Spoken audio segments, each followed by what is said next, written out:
Yeah, Kamari, good to see you. Obviously, when you watch Ohio State on film, those quarterbacks and wide receivers just jump out. And we know what happened in the second half against LSU. Just your take on that. Have you guys tightened up? Did you need to tighten up? And how do you feel about that matchup being a big part of it? Sorry, I didn't hear most of your question. You were glitching. May you repeat that for me, please?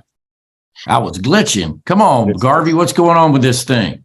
No, obviously, when you look at Ohio State, their quarterback and receivers really jump off the film. They're special.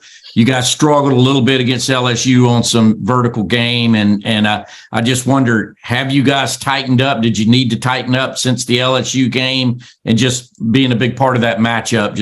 How do you feel about it? Ohio State, they definitely have, a lot of great receivers, a great quarterback. We got a lot of respect for them. And I would say, during the LSU game, not trying to backtrack too far, but we did have some lapses during that game in the second half where we just really needed to recenter and refocus, after that win and during this time off and, just get back to the basics of Georgia football. All right, next we'll go to Nathan Baird. Go ahead, Nathan.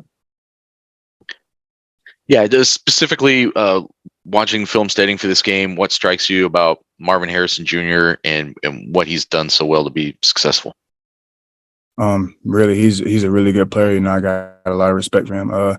He's very physical. He's a big, long guy with a pretty big catch radius. So, I say, and he just seems like he pays attention. He has a lot of attention to detail during the game, and I think that's what makes him a pretty good player. All right, next question from Brooks Austin.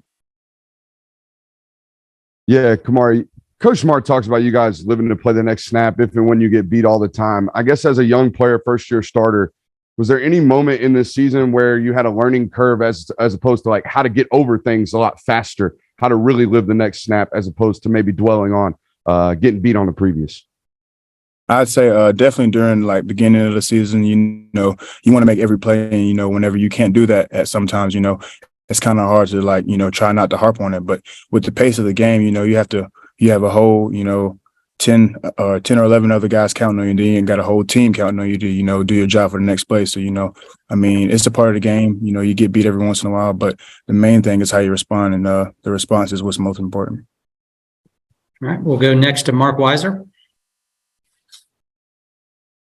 Kamari, I know you're getting ready for the Ohio State receivers. I wanted to ask you about Dominic Lovett from Missouri, Rara Thomas from Mississippi State that are coming to Georgia as transfers. Do you remember going up against them and watching them on film? What do they bring individually from what you remember? Both of those guys are pretty good players, both explosive, with big catch radiuses. So, they'll be pretty good additions to our team next year. But, right now, focus on what's important now. All right, we'll go next to Connor Riley. Hey, Kamari, just wanted to ask you about Malachi Starks and how you've seen him improve over the course of the season. Obviously makes the big play in that first game against Oregon, but obviously a lot more comes with playing safety than just intercepting passes. I say Malachi, he just gets better every week. He's a young guy, but he's very talented, and he's like a sponge. He wants to soak up all the nuggets, everything that he can learn to become a better player. And I say that each week he tries to get better. You can see it on the field. You can see it at practice in the film room as well. All right, we'll take our next question from Dan Hope. Hey, Kamari, when you guys are preparing for Ohio State offense, do they remind you of anybody you've played during the regular season, or are they very different from teams you've played so far? I'd say, they're pretty unique in themselves. They do a lot of things that are different, and they're very good at what they do. They got a very dynamic quarterback and really good guys outside and in the backfield as well. So, they're pretty unique, with what they do and how well they do it. All right, next question from Mike Griffith.